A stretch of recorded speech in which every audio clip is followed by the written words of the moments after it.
Olá, Vingadores! Tudo bem com vocês? Depois de tanto tempo a gente tá aqui pra falar... Não foi tanto tempo assim, né? A gente tá aqui pra contar pra vocês a segunda parte da história do Soldado Invernal. Então, galera, antes de começar o vídeo, já se inscreve aqui embaixo, ativa as notificações e deixa seu like pra dar aquela moralzinha pra gente, beleza? Porque eu garanto que o vídeo vai estar muito bom, então vamos começar. E se você não assistiu outro vídeo, a gente vai deixar aqui embaixo pra você poder saber o que tá acontecendo e depois você vem assistir esse pra saber o final da história. No vídeo anterior, a gente tinha parado do ponto em que o Capitão América, Steve Rogers, morre.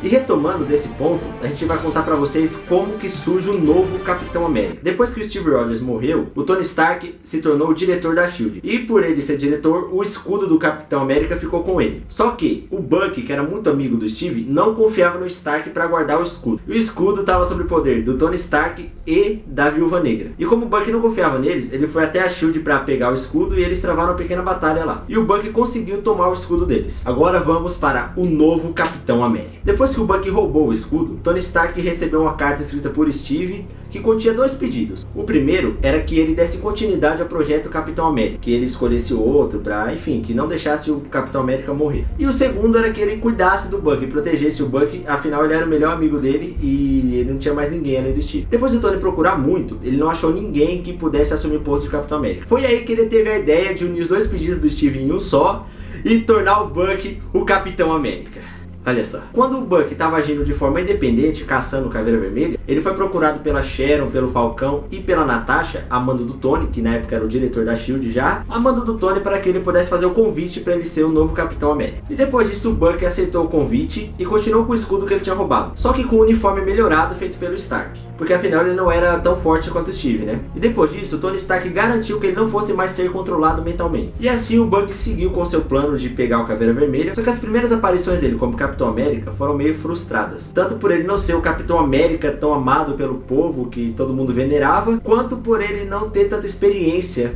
em ser o Capitão América, então ele acabou meio que perdendo. Só que mesmo com todas essas dificuldades, ele conseguiu impedir que o Caveira Vermelha se tornasse o governador dos Estados Unidos. Aí vem a invasão secreta.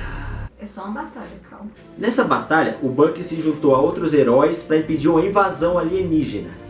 Olha que da hora. E nessa missão ele acabou conhecendo o Thor e os outros novos Vingadores. E por eles serem muito amigos do Steve, eles acabaram aceitando bem o Bucky e até gostaram dele. O Reinado Sombrio. Após toda essa batalha e esses acontecimentos, os Vingadores acabaram ficando sem uma sede, sem uma casa. Então o Bucky ofereceu a casa do Capitão América para ser a sede dos Vingadores. E ele então se tornou um Vingador. Só que ele não tinha o posto de liderança que o Steve tinha. Afinal, o Steve era o Steve, né? O Steve, você acha que ele vai ser o Steve? O Steve não, é o Steve. Steve é Steve, velho. E esse posto de liderança dos Vingadores, na época, pertencia ao Clint Barton, o arqueiro. Não era o Clint. É, porque tem tanto arqueiro aí, né? Agora vamos pra parte mais legal. Eu vou chorar, João. Calma aí. Calma, querido.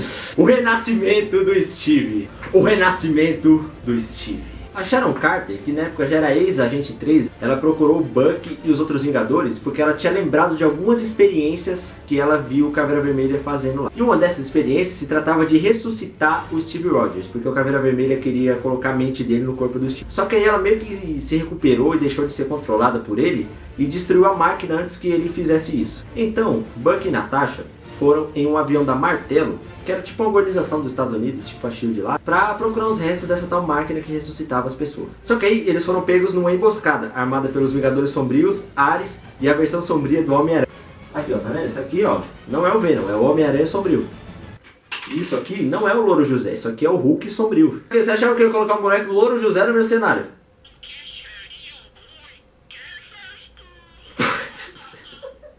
Que merda isso aqui, mano. E eles foram derrotados e levados para o diretor da Osborn. Aí o que aconteceu? Eles liberaram a viúva para que ela avisasse aos Vingadores que ou eles entregavam o Agente 13 de novo para eles, que era Sharon Carter, ou o Bucky morreria. O Bucky então foi levado a bordo de um avião vigiado pelos Thunderbolts. Só que durante o voo ele foi resgatado pelo Falcão e pela Natasha. O confronto final foi quando o avião dos Vingadores do Caveira Vermelha caíram no Capitólio. E lá o Bucky lutou lado a lado com o Steve renascido já contra o Caveira Vermelha. E eles conseguiram derrotar ele. Porque o Caveira Vermelha já tinha ressuscitado o Steve, só que ele estava com ele.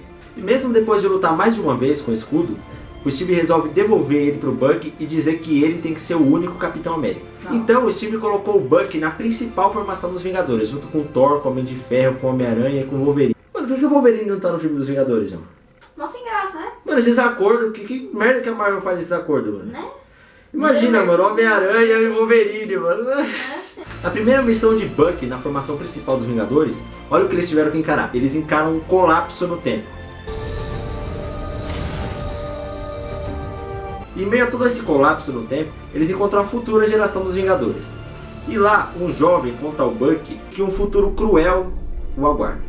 Esse é algo no sei, você vai falando, um morrerá, um trairá, e um terá um futuro, um destino pior que a morte. Não, mano, esse vídeo não é sobre o Flash. Todo vídeo você quer colocar referência do Flash. Não, mas eu pensei... Você quer fazer um vídeo do Flash? Pega e faz um vídeo do Flash. Fala o seguinte, o Flash, Helmut Zemo, depois de descobrir que o pai dele tinha falhado ao matar o Bucky na Segunda Guerra, revelou para a imprensa dos Estados Unidos todo o passado dele, que ele tinha sido soldado invernal, assassino comandado pelo governo russo, e depois de uma grande pressão da sociedade, o Bucky teve que prestar contas desse crime para o governo dos Estados Unidos. Enquanto o Bucky estava sendo julgado no tribunal, a filha do Caveira Vermelha, Pecado, sim, o nome dela é Pecado, mano, como esses vilões são criativos, velho. Olha minha filha, nossa, que bonita, como ela se chama? Ah, Pecado.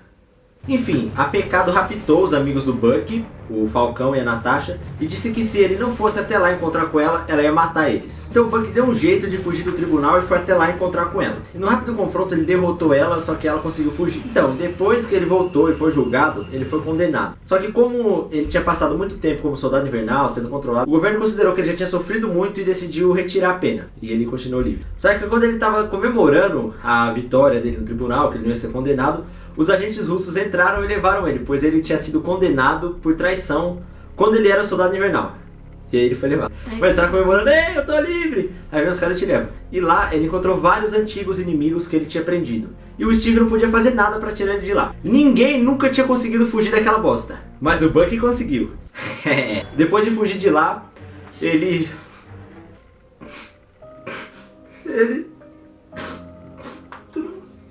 Depois que ele conseguiu escapar de lá, ele foi para os Estados Unidos para lutar a última missão dele ao lado dos Vingadores.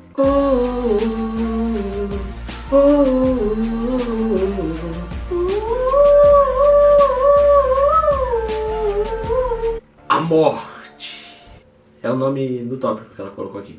E durante um ataque nazista aos Estados Unidos, o Bucky foi junto com a Viúva Negra e o Falcão combater a Skade, que era a Pecado com os poderes de Deus Asgardiano que ela tinha adquirido. E mesmo com todas as suas habilidades, o Bucky não foi páreo para a Skade. E ela acabou matando ele com um golpe no coração. Seria da hora se colocasse o Sage se matando a Iris, sabe? Não. E para todos, o Bucky foi dado como morto. O novo soldado invernal. Então, você sabe como é a imprensa, né? As notícias sempre são meio exageradas. E apesar de ele ter sido atingido no coração, o Bucky não morreu totalmente. Ele tinha ainda uns resquícios de vida no corpo. E o Nick Fury usou quase toda a fórmula do infinito para trazer ele de volta à vida. Pra você que não sabe, a fórmula do infinito é aquela que na série da Agents of S.H.I.E.L.D. foi usada para ressuscitar o Phil Coulson. A pedido da Viúva Negra, sabendo que o Bucky teria problemas com os russos, ela pediu que o Nick Fury não revelasse para ninguém que ele estava vivo. Só que aí o Bucky pediu pra eles que pelo menos o Steve ficasse sabendo. Aí eles contaram pro Steve. Só que mesmo assim, o Bucky continuou agindo pelas sombras. E ele se tornou novamente o soldado invernal. E junto com a Natasha, ele continuou trabalhando pro governo americano, recebendo missões de Jasper Steel. E assim chega ao fim a história do nosso querido Bucky, o soldado invernal. A gente tava pensando aqui em fazer um outro vídeo sobre o Bucky. Só que falando mais sobre as habilidades dele, algumas curiosidades e sobre os códigos de comando da mente dele. Aí se vocês quiserem, deixem no comentário que a gente faz, beleza? E não esquece de se inscrever no canal, ativa as notificações aqui pra você receber os vídeos quando a gente postar. Deixa seu like aqui que ajuda muito. E o próximo vídeo da série vai ser sobre a Feiticeira Escarlate, ou se você preferir, Wanda. Então se inscreve no canal, que é pra quando sair você saber. Ativa a notificação e segue na página lá, que é assim que sair você vai saber. É isso aí, um beijo e até a próxima.